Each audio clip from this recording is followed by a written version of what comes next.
Salut tout le monde, bienvenue à la capsule 1.1 de ce cours de programmation orientée objet. Comme c'est notre première capsule, on va commencer par parler de qu'est-ce que c'est la programmation orientée objet. On va voir c'est quoi des objets. Vous en avez déjà utilisé un peu, mais là on va créer nos propres classes qui vont nous permettre éventuellement donc de créer nos propres objets et de les utiliser. On va voir un peu à quoi ça peut servir tout ça et on va faire les premiers pas avec ça aujourd'hui. Tout d'abord, qu'est-ce que c'est la programmation orientée objet? Bien, c'est une façon différente de penser lorsqu'on programme. Généralement, lorsqu'on commence à programmer, ce qu'on pense d'abord, c'est d'avoir un ensemble de variables, puis d'avoir des fonctions qui vont utiliser ces variables-là pour remplir différentes fonctions, différentes actions pour atteindre le but qu'on s'est fixé avec notre programme. Donc, généralement, on va voir ça comme un paquet de données, puis on passe ces données-là à des fonctions qui les modifient un peu ou qui font quelque chose avec. Puis c'est un peu comme ça qu'on a travaillé pendant la première session. On avait différents sous-programmes, puis on passait les bonnes données aux bons sous-programmes. Rappelez-vous, par exemple, quand vous avez fait votre travail synthèse à la fin de la session 1, ben, c'est un peu ce que vous faisiez. Vous passiez constamment des données du main à des sous-programmes qui faisaient un traitement puis qui retournaient un résultat. Donc, c'est comme ça. Ça, c'est ce qu'on appelle la programmation procédurale.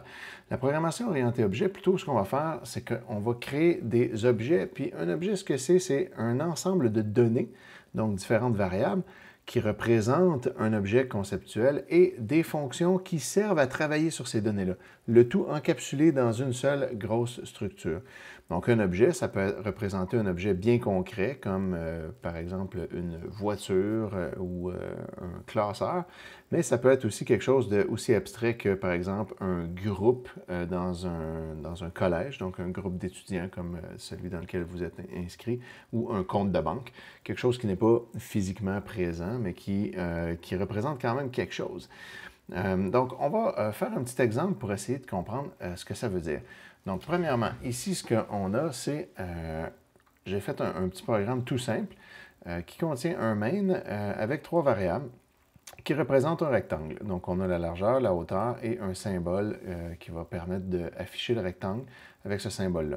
J'ai mis des valeurs là-dedans et j'appelle le sous-programme, la procédure afficher rectangle, en lui passant les trois variables que j'ai là.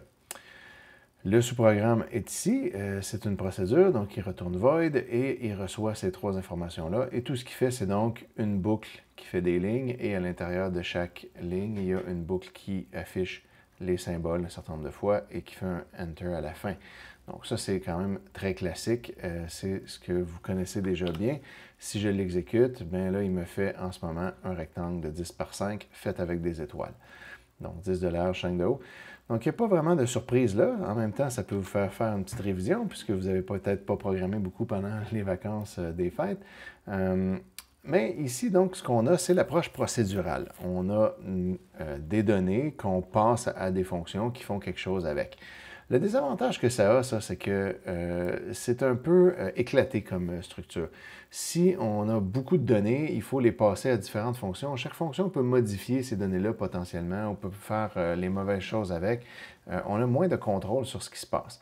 Ce qu'on aimerait, c'est d'avoir un objet qui représente le rectangle et que cet objet-là soit comme un nouveau type de données, qu'on puisse se créer des rectangles à chaque fois qu'on en a besoin d'un, et chaque rectangle aurait ses propres attributs, sa largeur, sa hauteur, son symbole, et on pourrait demander au rectangle « affiche-toi ». Et c'est le rectangle qui contiendrait aussi la fonction qui permet de s'afficher. Donc, l'objet contient ses propres données et toutes les fonctions qui permettent d'utiliser l'objet ou de modifier ces données-là ou de s'en servir pour produire un résultat quelconque pour offrir un service. Donc, à prime abord, ça va pouvoir vous sembler comme étant juste une espèce de changement cosmétique qui n'a pas une grosse importance, mais vous allez voir, au fur et à mesure qu'on va avancer dans le cours, vous allez réaliser que ça change vraiment la façon de penser et que ça permet beaucoup de choses qu'on ne pourrait pas faire aisément avec la programmation procédurale. Mais au début, j'admets que ça va être un peu similaire, puis vous allez vous dire, on fait juste mettre des choses à un autre endroit, c'est quoi le gros intérêt? Fiez-vous sur moi que vous allez comprendre plus tard tous les tenants et aboutissants de tout ça. Donc, comment on fait pour créer des objets? Bien, les objets, vous en avez déjà utilisé quelques-uns qui avaient déjà été programmés à l'avance. Donc, par exemple, ici, si j'utilise, supposons un objet random, vous vous rappelez de ça, si on veut lancer des dés puis choisir un nombre au hasard, on pouvait se créer un nombre random et on allait lui donner un nom, mettons je l'appelle R, puis on va dire qu'il est égal à un new random et je mettais des parenthèses comme ça. Bien, là, après ça, je pouvais faire R, point, puis là, j'avais accès à différents contenus qui sont à l'intérieur de mon objet R. L'objet R est un objet de type random. Il a été créé ici par la fonction new. J'y accède en utilisant R et en utilisant le point, je peux entrer à l'intérieur de l'objet et j'ai accès à son contenu. Donc, par exemple, la méthode next qui me retourne un nombre, bien là, normalement, je ferais quelque chose avec. Là. Par exemple, je pourrais le mettre à l'intérieur d'une variable. Donc, il me retourne un nombre au hasard, mettons de 1 à 6, parce qu'on se rappelle qu'il ne prend jamais le maximum qu'on lui donne. Donc, ça, c'est l'utilisation d'un objet. Vous l'avez fait plusieurs fois avec les randoms, avec les stopwatch. Vous avez créé des tableaux aussi qui fonctionnent un peu de façon similaire à un tableau où on utilisait aussi le new pour le créer. Donc, vous êtes familier avec l'utilisation des objets. Ce qu'on va faire, nous, ici, c'est qu'on va créer des classes. Des classes vont nous définir des nouveaux types de données qu'on va pouvoir ensuite utiliser pour se déclarer des objets de ce type-là. La classe, c'est comme le plan, c'est comme le moule qui nous permet de créer les objets qui, eux, sont concrets et qui peuvent être utilisés. Donc, on compare souvent ça, la classe, par exemple, à un plan de maison, le plan qu'un architecte va utiliser pour construire une maison. Le plan définit exactement de quoi la maison va avoir l'air, avec tous ses attributs, toutes ses propriétés, les longueurs, les largeurs, les hauteurs, les différents matériaux et tout ça, toutes les mesures. Mais le plan en tant que tel n'est pas une maison. On ne peut pas l'utiliser, on ne peut pas habiter dans le plan, mais le plan définit la maison. Et ensuite, on peut l'utiliser pour construire une maison qui, elle, va être la représentation concrète de ça, de la maison qu'on voulait. Puis là, on va pouvoir réellement, elle, l'utiliser. Avec un même plan, on pourrait construire 10 maisons qui seraient toutes faites pareilles, mais qui ne seraient pas la même maison, qui seraient 10 maisons différentes, qui pourraient potentiellement avoir chacune des couleurs différentes ou des matériaux différents pour le revêtement, par exemple, mais qui seraient toutes faites sur le même modèle quand même, avec le même plan. Donc, c'est un peu ça qu'on va faire avec les classes. Lorsqu'on a défini une classe, ça nous crée un peu notre modèle, notre plan, qui va nous dire voici de quoi un objet d'une telle sorte va avoir l'air. Mais une fois qu'on a défini la classe, on peut s'en servir pour créer plein d'objets qui sont tous des objets de la même sorte, mais qui peuvent avoir chacun leurs petites données différentes, leurs couleurs différentes ou leurs valeurs différentes. Donc, comment on va faire ça? C'est simple. On va définir une classe simplement en écrivant « classe » et en lui donnant un nom. Fait que, par exemple, je vais dire la classe « rectangle ». Et là, on ouvre les accolades. Un truc qu'il ne faut pas oublier, qui est spécifique à ce genre de manipulation-là, on va mettre un point-virgule après l'accolade fermante de la classe. Un peu comme vous aviez fait avec les enums, par exemple. Le principe, c'est qu'on crée un nouveau type de données qui va être le type rectangle. On va pouvoir ensuite se créer des variables de type rectangle. Quand on crée un type de données nouveau, on met un point-virgule après l'accolade. Et là, dans le rectangle, ce qu'on va faire, c'est qu'on va lui mettre ce qu'on appelle ses attributs. Des attributs, c'est des données membres. Des données membres, c'est des données qui sont à l'intérieur de l'objet. Et ces attributs, ça va être quoi? Bien, dans mon cas ici, ça va être ces trois variables-là. Donc, les attributs, c'est des variables, ni plus ni moins, qui ont chacun leur type. Donc, une largeur, une hauteur et un symbole pour pouvoir l'afficher. Donc, lorsqu'on met ça en place, bien ça, ces données-là font partie du rectangle. Puis ensuite, vont pouvoir être utilisés. On va pouvoir y mettre également la fonction d'affichage, puisqu'elle ne concerne que le rectangle. Donc, ce qu'on va faire, c'est qu'on pourrait, par exemple, mettre la fonction ici. La différence, par contre, c'est qu'on n'utilisera pas le mot statique, on va utiliser plutôt le mot public pour l'instant. Je ne l'explique pas en détail, ça viendra dans une future capsule. Pour l'instant, retenez ça. Au début d'une fonction, on va écrire public, le type de retour, qui est void dans mon cas, mais ça pourrait être autre chose. Puis là, bien ici, si on veut, on n'a pas besoin de l'appeler afficher rectangle, on va l'appeler juste afficher. Puisqu'on sait que c'est pour afficher le rectangle, puisqu'elle fait partie de la classe rectangle. Et là, autre avantage très intéressant, c'est que comme la fonction qui est là, qu'on va appeler d'ailleurs une méthode, c'est une fonction à l'intérieur d'une classe, donc c'est juste un autre nom pour nommer un peu la même chose. Donc, la méthode qui est là a accès aux attributs qui font partie du rectangle, parce que chaque rectangle a ses propres attributs et on peut demander au rectangle « affiche-toi ». Et lorsqu'on lui demande de s'afficher, il a accès à ses propres données, à ses propres attributs, puis il sait comment s'afficher en les utilisant. Fait qu'on n'a pas besoin, et ça c'est un bel avantage, on n'a pas besoin de les lui passer en paramètres comme ça. On peut directement les utiliser, puis vous voyez, ça fonctionne, ça compile bien, il n'y a pas de ligne rouge qui se place ici pour dire je ne sais pas c'est quoi la hauteur, la largeur. Il sait c'est quoi parce qu'elles font partie de lui. Donc quand on demande au rectangle de s'afficher, il peut accéder automatiquement à ses propres variables. Donc là, on a défini la classe rectangle comme étant un objet qui contient une largeur, une hauteur, un symbole et une fonction d'affichage qui permet d'afficher le rectangle à l'écran. Donc ça, c'est un truc important. Ce qui va nous rester à faire ensuite, c'est comment on va faire pour donner des valeurs à ces attributs-là. Par exemple, ici, dans mon main, là, maintenant, mon main, lui, ne fonctionne plus, évidemment. Il n'est plus capable de savoir c'est quoi afficher rectangle, puis il ne sait pas c'est quoi largeur, hauteur, symbole, parce qu'elles sont à l'intérieur de la classe rectangle. Elles ne sont pas dans le main. C'est pas bien grave. On va voir tout ce qu'on va faire ici. C'est lorsqu'on va vouloir se créer un rectangle, on va faire exactement comme on faisait tout à l'heure avec les random. On va dire, je me déclare un rectangle, que je vais appeler, mettons, mon rectangle, et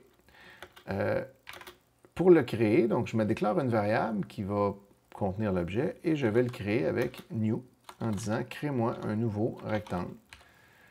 On n'oublie pas les parenthèses parce que, rappelez-vous, lorsqu'on utilise un new, ces parenthèses-là vont servir à construire l'objet, à appeler le constructeur qui va créer l'objet.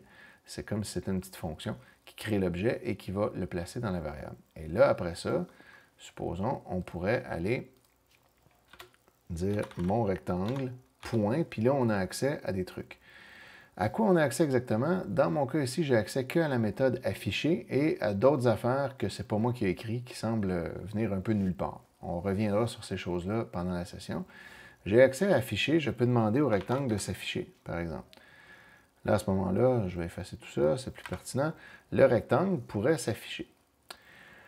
Le problème ici, si je l'exécute, c'est que oui, ça fonctionne, mais il n'y a rien qui s'affiche. Parce que mon rectangle, il n'y a pas de largeur, il n'y a pas de hauteur, il n'y a pas de symbole, c'est pas défini ça.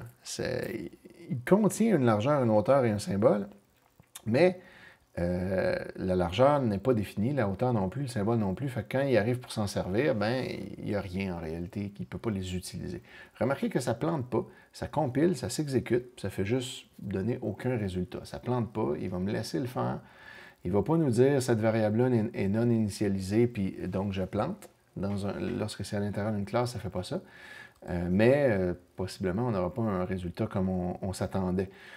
Comment on fait pour leur mettre des valeurs? Bien, on va voir évidemment différentes méthodes, mais la première méthode qu'on va voir, c'est de lui créer le constructeur qui va être public.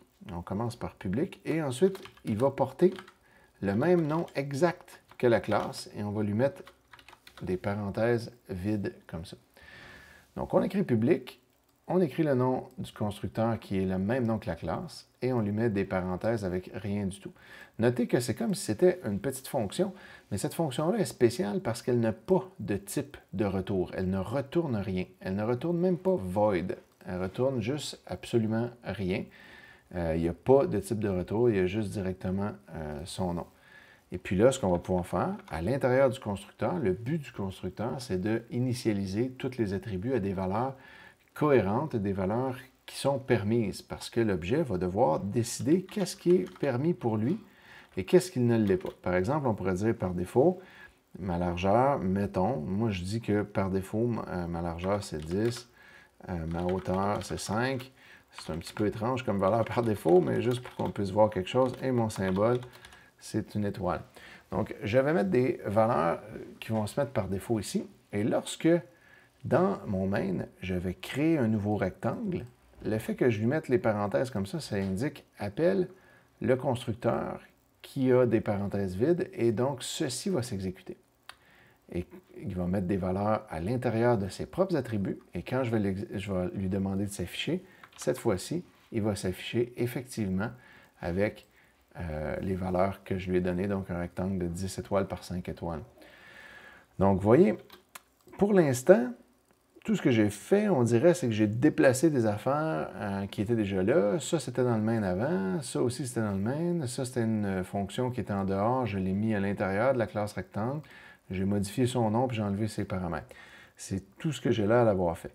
Effectivement, ça peut avoir l'air un peu cosmétique, mais vous allez voir plus tard que ça va devenir vraiment clair à quoi ça nous sert tout ça. Pour l'instant, ce qu'il faut comprendre, c'est ça, c'est que lorsque l'objet existe, il contient ces attributs-là. Ces attributs, chaque rectangle les possède. Chaque rectangle, parce que je peux m'en définir d'autres, je pourrais me dire, je vais me créer un deuxième rectangle qui va s'appeler rect2, puis lui aussi, ça va être un nouveau rectangle. À ce moment-là, chaque rectangle contient une largeur, une hauteur et un symbole. Théoriquement, chaque rectangle, par contre, pourrait mettre des valeurs différentes à l'intérieur de ces attributs-là. Mais pour l'instant, avec les outils qu'on a là, ils vont tous avoir ces mêmes valeurs-là parce que le constructeur va dire « je mets ça dedans » puis c'est réglé. Remarquez que moi ici, quand je fais rectangle 2 points, je n'ai pas accès à la hauteur. Je ne peux pas écrire « hauteur est égale à 5 ». Ça ne me laisse pas le faire pour l'instant. On va voir plus tard comment faire pour permettre ce genre d'affaires-là. Est-ce qu'on veut permettre ce genre d'affaires-là?